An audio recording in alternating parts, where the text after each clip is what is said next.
Hello बच्चों।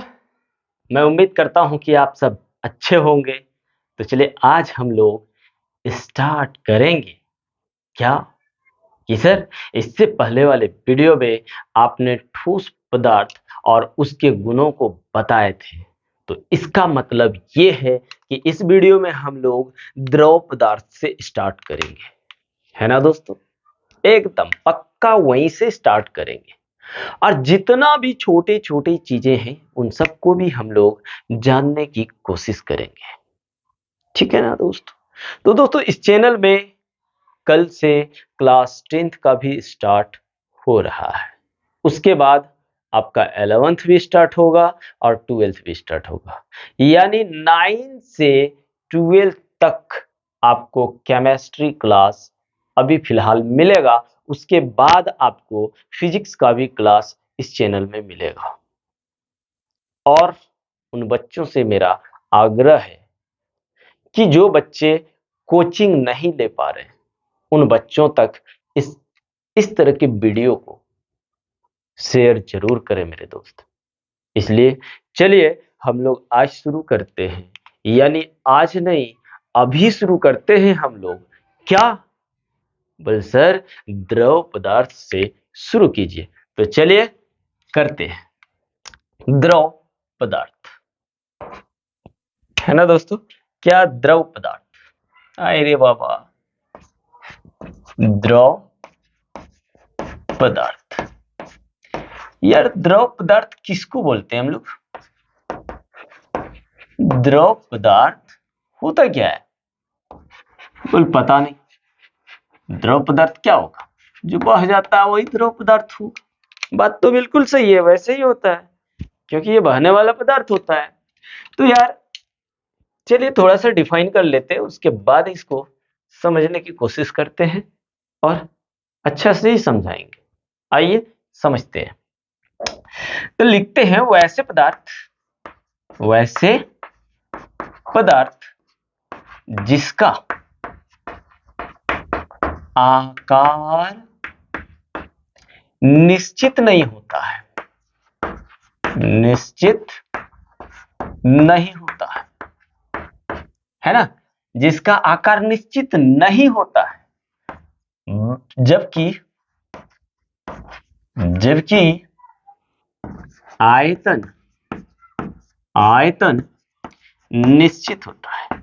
हाँ sir, होता है। तो बोल कैसे नहीं होगा? होता है, निश्चित होता है। हमने यहाँ पे दोस्तों डिफिनेशन क्या लिखा कि वह पदार्थ जिसका आकार क्या हो रहा है, निश्चित नहीं हो रहा है और आयतन निश्चित हो रहा है, उसको हम लोग द्रव पदार्थ कहते हैं। आप जैसे देख लीजिए, आइए समझने की कोशिश करते हैं। मान लीजिए ये एक ग्लास है। क्या? एक ग्लास है। हमने इसमें 1 लीटर पानी डाला। कितना? 1 लीटर पानी। चलिए सर, पानी डाला।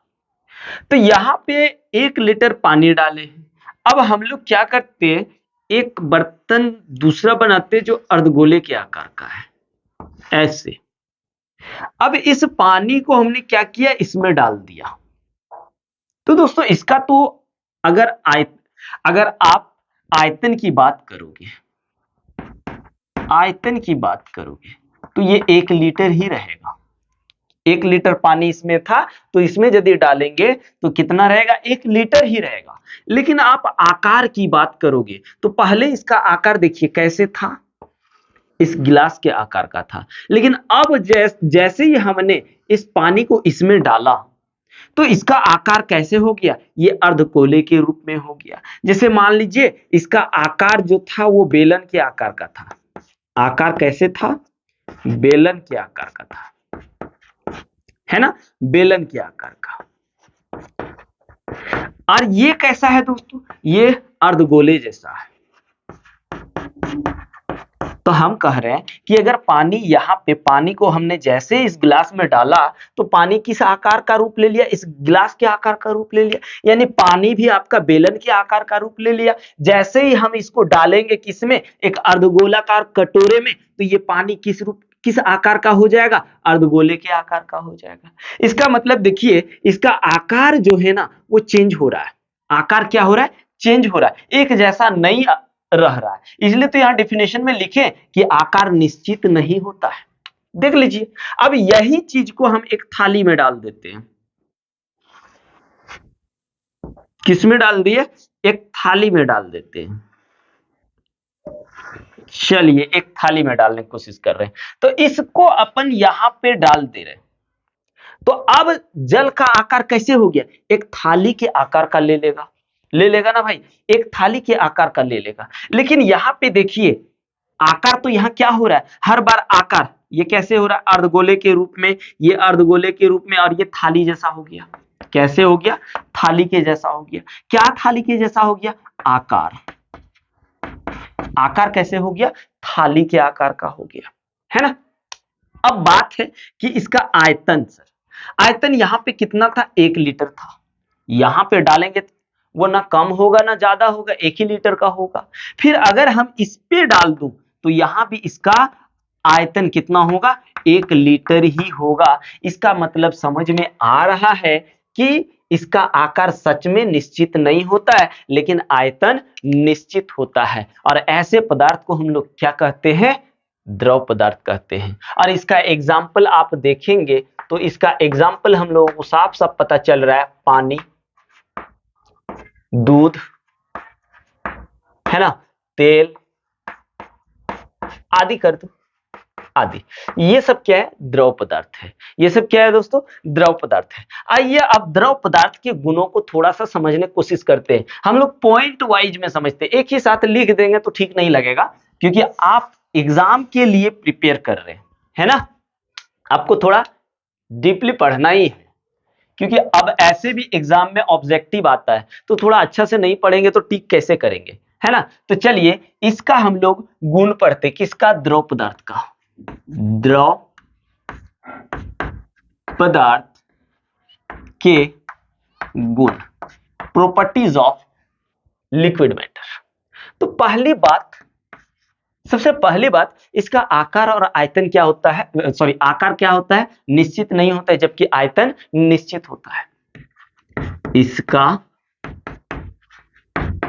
आकार निश्चित नहीं होता है, निश्चित नहीं होता है, जबकि होता है, जबकि आयतन निश्चित होता है, निश्चित होता है। चलिए ये तो बात क्लियर है। दूसरी बात, इसके कण बहुत दूर दूर होते हैं ठोस की अपेक्षा। द्रव पदार्थ के कण ठोसों की अपेक्षा, ठोसों की अपेक्षा दूर दूर होती है, दूर दूर होती है। कैसे, आपको एक एग्जांपल से हम लोग समझाने की कोशिश करते हैं। हम यहां पे एक पदार्थ ले लिए, अगर ये एक कण यहां है तो दूसरा यहां है, तीसरा यहां है, चौथा यहां है। यहां से आपको क्या क्या मिलने वाला है, थोड़ा समझने की कोशिश करिए। क्या बोल रहे हैं कि द्रव पदार्थ के कण ठोसों की अपेक्षा दूर दूर होती है। देख लीजिए इसके बीच के डिस्टेंस थोड़ा ज्यादा है, जबकि ठोस में सटा सटा होता था। तो इसका मतलब यहां से क्या समझ में आ रहा है कि इसके कणों के बीच रिक्त स्थान ठोसों की अपेक्षा ज्यादा होता है। रिक्त स्थान ठोसों की अपेक्षा अधिक होती है, अधिक होती है। दूसरी बात, जब रिक्त स्थान अधिक है तो देखिए अंतरा आणविक दूरी भी क्या है, दोनों अणुओं के बीच की दूरी क्या हो रहा है, ज्यादा हो रहा है, अधिक हो रहा है। तो यहां से हम लोगों को और एक चीज मिल रहा है, एक ही फिगर से देखिए समझते जाइए, एकदम सब आसान होगा। कोनो ये रॉकेट साइंस नहीं है जो हार्ड लगेगा, है ना। और इसको एकदम आसान से आसान भाषा में हम समझाने की कोशिश कर रहे हैं दोस्तों, इसलिए आप लोग भी थोड़ा समझने की कोशिश करेंगे। तो अब देखिए ये दोनों कण के बीच की दूरी भी क्या हो रहा है, बढ़ रहा है, और अणुओं के बीच की दूरी को हम लोग क्या बोलते हैं? अंतरा आणविक दूरी बोलते हैं। तो इसका मतलब यहां पे हम लोगों को एक चीज समझ में आया कि अंतरा आणविक दूरी द्रव में अधिक होती है, अधिक होती है। चलो ये बात तो क्लियर है। दूसरी बात, और एक बात यहां से निकलेगा, अब मान लीजिए ये दूर दूर है तो इसके बीच ताकत थोड़ा कम हो जाएगा। ताकत, अब मान लो कोई सटे सटे झगड़ा करेगा तो ज्यादा एनर्जी मिलेगा ना, ज्यादा ताकत मिलेगा। और अगर वो वहां पे है और यहीं से खींचा खींची करेंगे तो ताकत तो कम हो ही जाएगा ना। तो इसका मतलब जब अणु दूर दूर हो, जब पास पास हो तो क्या होता है? अंतरा आणविक बल ज्यादा होता है। जब दूर दूर हो तो अंतरा आणविक बल कम होता है। अंतरा आणविक बल क्या होगा दोस्तों? कम होगा। यहां पे लिख लीजिए, डायरेक्ट आकर्षण बल लिख देते हैं, क्योंकि अंतरा आणविक बल ही आकर्षण बल है। आकर्षण बल ठोसों की अपेक्षा कम होता है, ठोसों की अपेक्षा कम होता है। ठीक है, ये बात तो यहां पे क्लियर हुआ कि रिक्त स्थान कम होता है। अब मान लीजिए, और नेक्स्ट पॉइंट आइए देखते हैं। नेक्स्ट पॉइंट, इसकी दिशा निश्चित नहीं होती है, इसकी दिशा निश्चित नहीं होती है। अरे सर हम क्यों मानेंगे इसकी दिशा निश्चित नहीं होती है?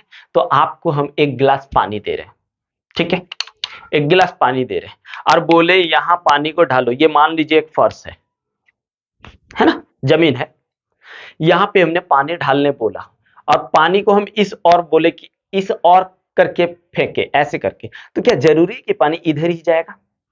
हो सकता है एक थोड़ा सा जाएगा, उसके बाद ये इधर जा सकता है, ये इधर जा सकता है, ये इधर जा सकता है, ये इधर जा सकता है। इसका मतलब इसकी दिशा निश्चित नहीं होती है। जिधर आपका ढलान मिलेगा वो उधर ही चल जाएगा, है ना। इसलिए इसकी दिशा क्या होती है? निश्चित नहीं होती है। रिक्त स्थान भी हम लोग समझ लिए। अब आता है नेक्स्ट पॉइंट मेरे भाई, पॉइंट नंबर नेक्स्ट। इसमें विसरण, विसरण की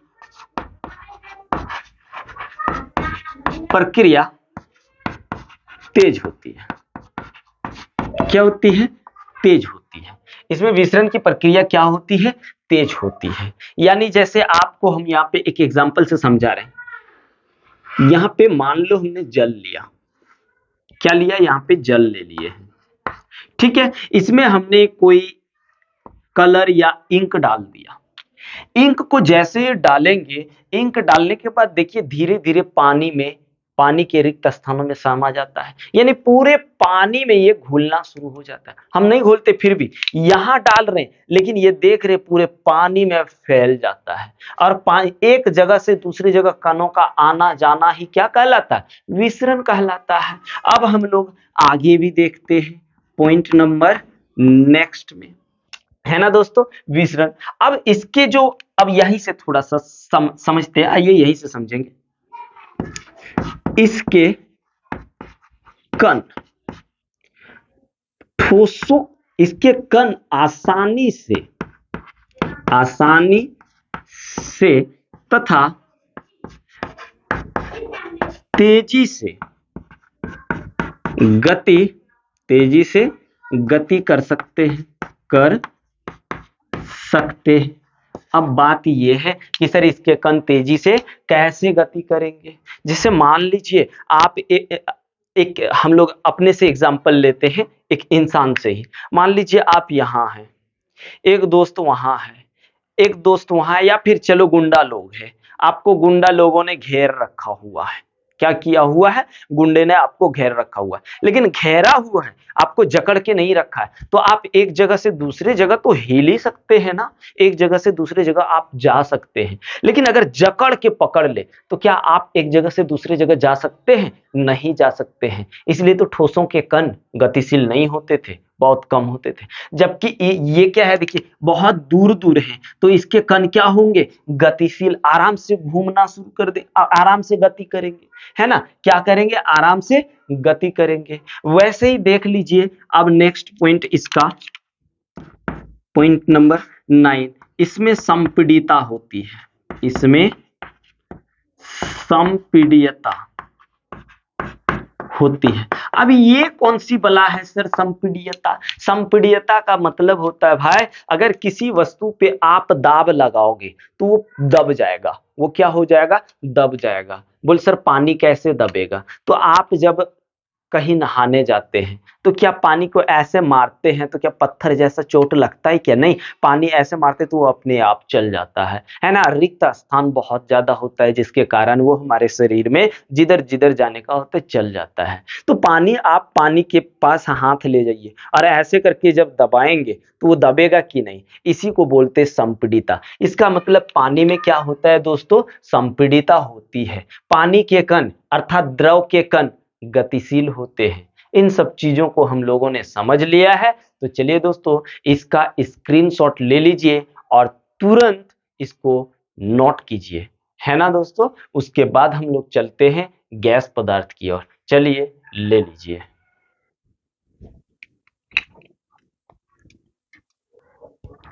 तो चलिए दोस्तों अब हम लोग करने वाले हैं गैस पदार्थ। आइए गैस के बारे में थोड़ा सा डिस्कस करते हैं, है ना।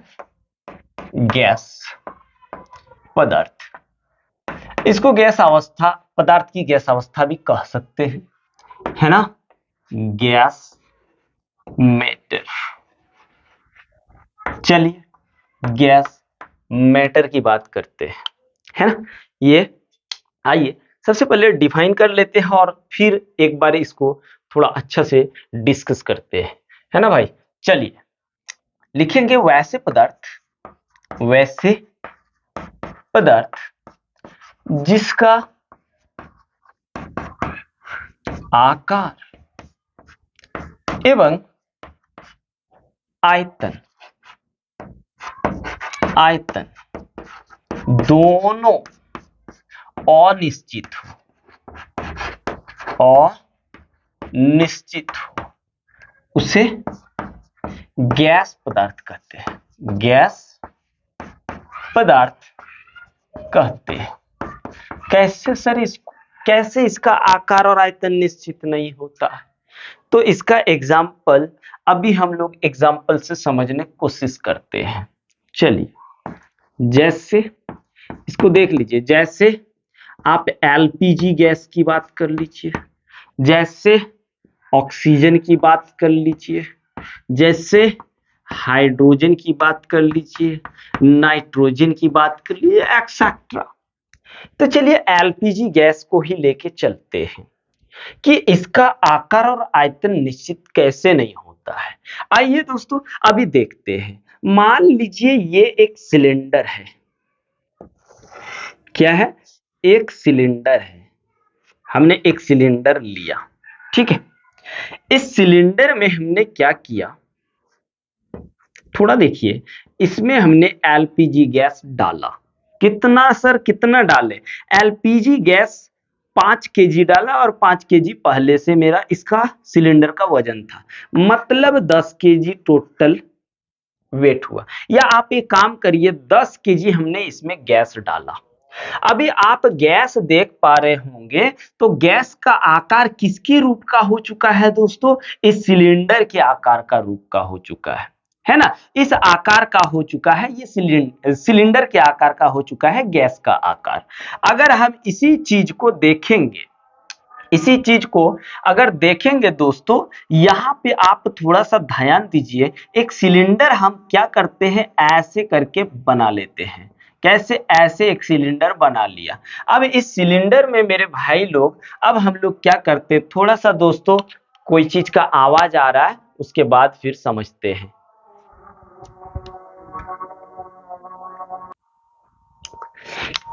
तो यहां पे हम लोग देख रहे थे, है ना। चलिए दोस्तों देखते हैं इसको। तो हमने क्या बोला कि अब इसको हम कहां पे डाल दे रहे, इस चीज को, चलो इस कंटेनर में डालते हैं। इसका आकार आप देख रहे हैं किस रूप का है। चलिए बहुत बढ़िया बात। अब हमने इसमें जैसे ही डाला, इस गैस का आकार कैसे हो गया, इसके आकार हो गया।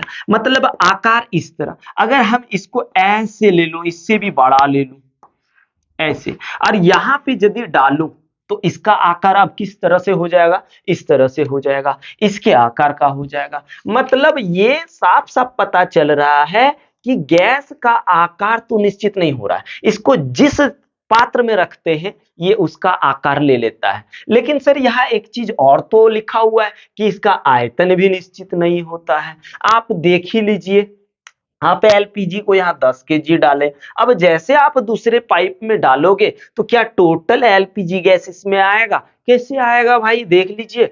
कुछ तो ये गैस उड़ जाएगा ना, कुछ तो गैस यहाँ से भाग जाएगा ना, क्योंकि इसके कण इतने दूर दूर होते हैं और इसके कणों के बीच इतना रिक्त स्थान होता है कि इसके कण बहुत ज्यादा गतिशील होते हैं, जिसके कारण ये क्या हो जाएगा, यहाँ से फुर्र हो जाएगा, मतलब यहां से निकल जाएगा। तो कुछ गैस के कण निकल जाएंगे, जिससे इसका मास क्या होगा, जिससे इसका मास देखेंगे दोस्तों तो कुछ तो कम हो जा रहा है। जैसे यहां पे 10 केजी था तो अब यहां 9.8 केजी बचा।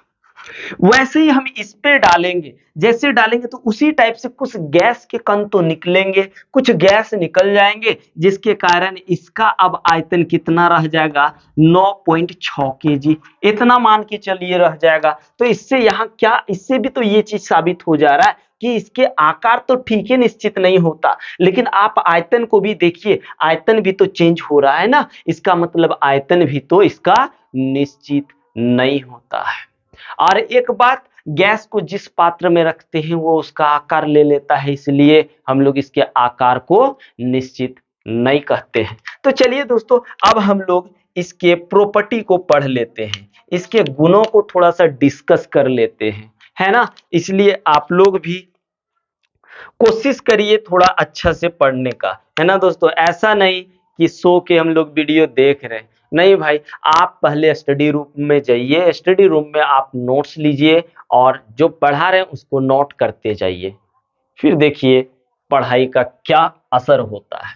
तो चलिए अब हम लोग इधर करते हैं, क्या करते हैं, गैस पदार्थ के गुण को देख लेते हैं। गैस पदार्थ के गुण। चलिए फ्रेंड्स अभी देखते हैं। पहली बात तो इसका आकार और आयतन निश्चित नहीं होता है, इसका आकार तथा आयतन निश्चित नहीं होता है, नहीं होता है। दूसरी बात, क्यों नहीं होता, अभी हम बात किए इसके बारे में। दूसरी बात, इसके कण बहुत दूर दूर होते हैं, इसके कण बहुत दूर दूर होते हैं।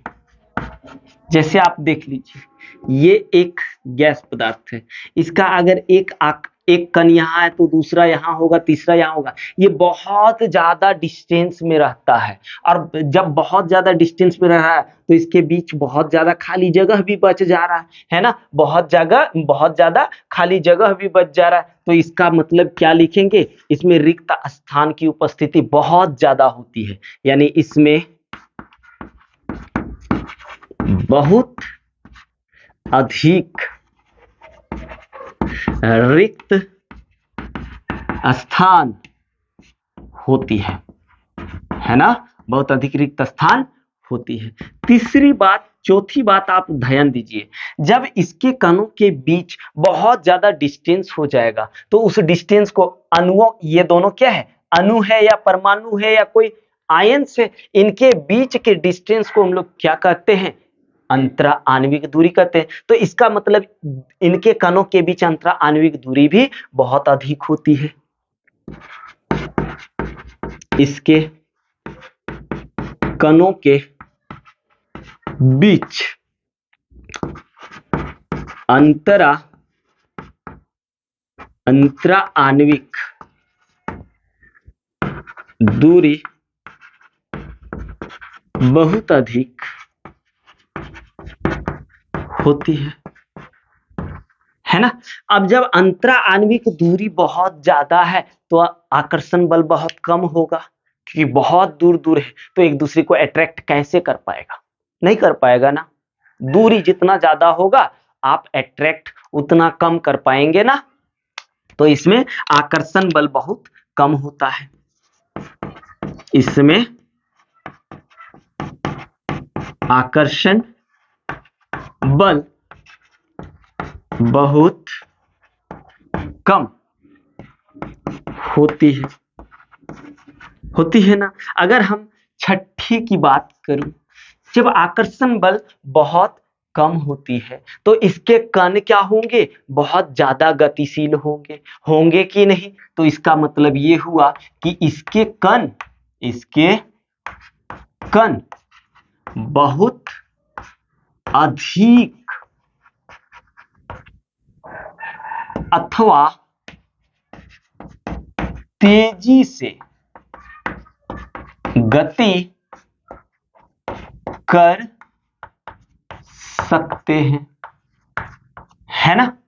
उसके बाद इसको जिस पात्र में रखते हैं ये उसका आकार ले लेता है, इसे जिस पात्र में रखते हैं यह उसका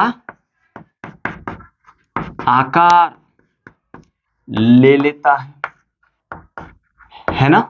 जिसमें भी आप रखो, अगर सिलेंडर के आकार में रखे या फिर गोले के आकार में रखे या फिर शंकु के आकार में रखे, जिसमें आप रखोगे वो उसका आकार ले लेगा। उसके बाद इसमें संपीड़ितता बहुत ही अधिक होता है, इसमें संपीड़ितता बहुत अधिक होती है। आप देख लो खुद, हाथ को जैसे देखिए, यहाँ पे जैसे अभी हवा है, हवा क्या है, एक प्रकार का गैस है। यहाँ पे हम हाथ को कितना आसानी से चला सकते हैं, बस महसूस हो रहा है कि हवा है यहाँ पे, है ना। तो इसके कणों के बीच बहुत ज्यादा रिक्त स्थान होते हैं। क्यों रिक्त स्थान होते हैं, क्योंकि इसके कण बहुत दूर दूर होते हैं, जिसके कारण हम हाथ को आसानी से चला सकते हैं। तो इसमें संपीड़ितता बहुत अधिक होती है। देखो कैसे दब जा रहा है, दब रहा है ना, तो इसमें बहुत ज्यादा संपीड़ितता होती है। और कुछ छूटा है क्या। अगर विसरण की बात करूं तो इसमें विसरण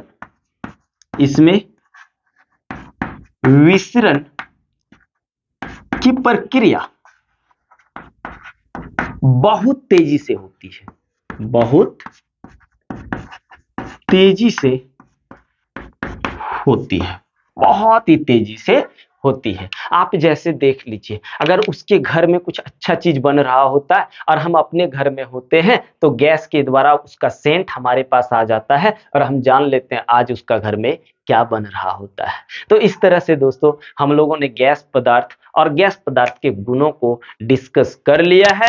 अब थोड़ा सा हम लोग यहाँ पे थोड़ा सा एक चीज जान लेते हैं, उसके बाद फिर आगे करते, थोड़ा सा बचा है इसको कर लेते हैं।